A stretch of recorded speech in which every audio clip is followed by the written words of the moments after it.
Este sábado, a partir de las 8 horas, el Pleno de la Asamblea Nacional debatirá y votará el informe sobre el caso Encuentro que fue aprobado el miércoles pasado en la Comisión Ocasional Multipartidista. El documento no es de carácter vinculante y sugiere que se inicie un juicio político en contra del presidente de la República, Guillermo Lasso, que después de ser presentado necesita de un dictamen de admisibilidad de la Corte Constitucional. Sin embargo, en el Legislativo ya se adelantan opciones si no se recibe una respuesta favorable de la Corte. Hay otras alternativas. Cuando el presidente un día dice una cosa y al otro día dice una cosa, cuando el presidente se fractura el pie, al otro día está caminando. ¿Qué le pasará al presidente también mentalmente? No habrá que ver. Pero no solo se habla de declarar incapaz mental al presidente Guillermo Lasso para promover una destitución. Y si la Corte Constitucional no responde al país, también tenemos las calles. El pueblo ecuatoriano se estará levantando. Pero la solución hay que darla. Estos comentarios hechos por los asambleístas miembros de esta comisión son lamentables porque quieren utilizar justamente esa decepción y los cuerpos de los ecuatorianos para ponerlos en las calles como un escudo para poder lograr sus propios intereses personales. El presidente de la Asamblea Nacional, Virgilio Saquicela, considera que es prematuro hablar de otras causales ajenas al informe del caso Encuentro, en donde se acusa al presidente de la República de atentar contra la seguridad del Estado y la administración pública. Al menos el informe reza sobre el 129, no reza sobre ningún otro artículo de la Constitución. Vayamos paso a paso, veamos qué pasa el día de mañana, que, insisto, no es imperativo para que exista un juicio político. El informe cuenta con el apoyo de UNES, parte de Pachacutic y el Partido Social Cristiano, es decir, que sumarían los 70 votos necesarios para aprobar el documento. Aquí el tema no es quién tiene los votos, es vamos a comprobar quiénes tienen la razón y sobre todo, si van a tener un poco de vergüenza en aprobar un informe que lo que incluye es un meme de redes sociales como su principal prueba para determinar que el presidente de la República tiene que tener un juicio político. Que no tenemos sospechosos, no tenemos personas que piden a la Fiscalía que se investigue, no han determinado quiénes tienen responsabilidad política por permitir qué contratos, cuánto ha sido el perjuicio. Se ha pedido a la UAFE que investigue, por ejemplo, el enriquecimiento ilícito de estos funcionarios. A pesar de que se apruebe el informe, el juicio político deberá ser planteado de forma independiente por cualquier asambleísta. Tras varios diferimientos de la audiencia de formulación de cargos contra 37 personas, incluido el expresidente Lenín Moreno en el caso Sinohydro, por presunta participación del delito de cohecho, la audiencia al fin se instaló la mañana de este viernes y la fiscal Diana Salazar solicitó al juez que dicte prisión preventiva para los 37 procesados, incluyendo al expresidente Lenín Moreno. No obstante, la defensa de Moreno asegura que en el caso del expresidente no cabe la prisión preventiva por ser de la tercera edad y tener una discapacidad. ¿Cuál es la situación de Lenín Moreno? Él está en Paraguay, es comisionado oficial para la Organización de Estados Americanos y es un hecho público y notorio que ni siquiera deberíamos nosotros demostrarlo. Y adicionalmente, no cabe la prisión preventiva por dos condiciones de vulnerabilidad que tiene el señor. Aparte de ser una persona con discapacidad, es una persona que el 19 de marzo cumple 70 años. Durante este primer día de audiencia, la fiscal general señaló los montos que hasta el momento se podría demostrar que recibió a la familia del entonces ex vicepresidente Moreno. El grupo familiar de Moreno habría recibido $660.000 distribuidos de la siguiente forma.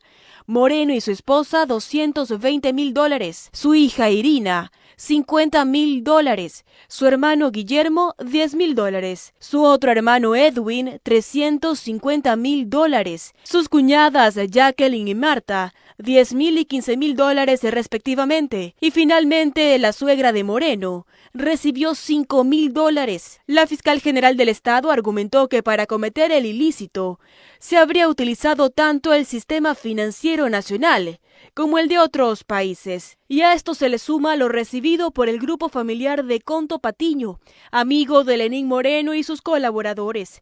Y es que habrían recibido $44 millones.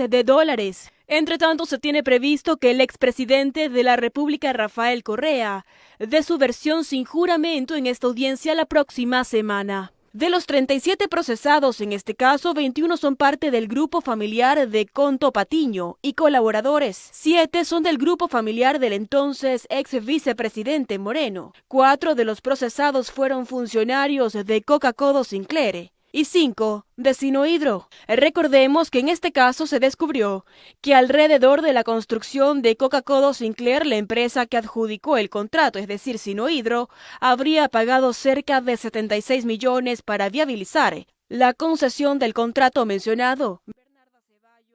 El no se impuso con más del 50% de votos en las 8 preguntas de enmienda constitucional propuestas por el presidente Guillermo Lasso. Así lo publicó 25 días después el Consejo Nacional Electoral. Con 5 votos a favor de los consejeros, el Pleno del CNE aprobó los resultados definitivos de la votación del referéndum. Se requerirá al menos la mitad más uno de los votos válidos emitidos.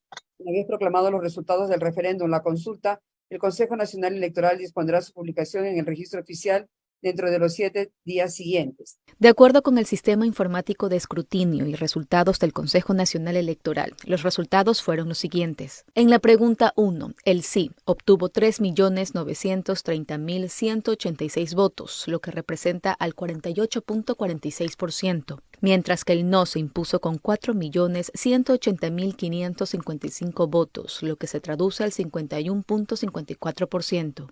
En la pregunta 2, 3.433.089 votaron por el sí, lo que representa al 43.29%, y 4.497.565 votaron por el no, lo que equivale al 56.71%. En la pregunta 3, el sí obtuvo 3.722.695 votos, lo que representa el 46.93%. En comparación al no, que obtuvo 4.209.161 votos, lo que significa el 53.07%.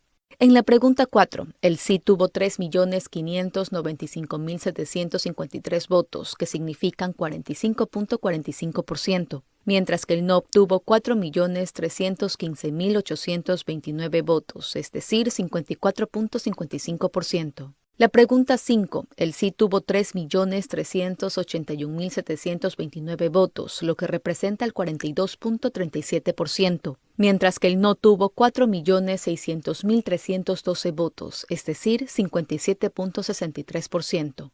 En la pregunta 6, 3.321.974 votos obtuvo el sí, lo que representa el 42.13%. Contrario al no, que tuvo 4.563.193 votos, es decir, 57.87%. La pregunta 7, el sí tuvo 3.501.821 votos, que se traduce al 44.59%, mientras que el no tuvo 4.352.017 votos, es decir, 55.41%.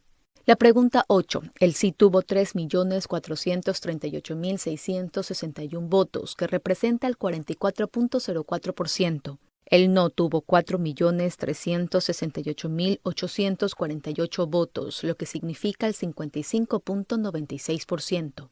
Estos resultados son con el 100% del escrutinio de 40.774 actas.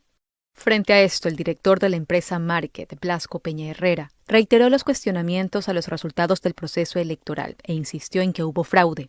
De la elección de consejeros al CPCSS, de las mismas juntas, de las mismas zonas, de las mismas parroquias, de las mismas cantones, de las mismas provincias, el mismo número de acta, y para nuestra sorpresa encontramos que no coincide el número de sufragantes. Esto es fraude electoral y no vamos a parar hasta que esta elección no se anule y se repita. Aquí tengo evidencias claras de que con la permisibilidad de 2 partidos políticos se está perjudicando la democracia. Peña Herrera afirmó que en otros puntos, como Portoviejo, Babahoyo, Quito, además de Guayaquil, hubo falsificación de firmas de los delegados de mesas.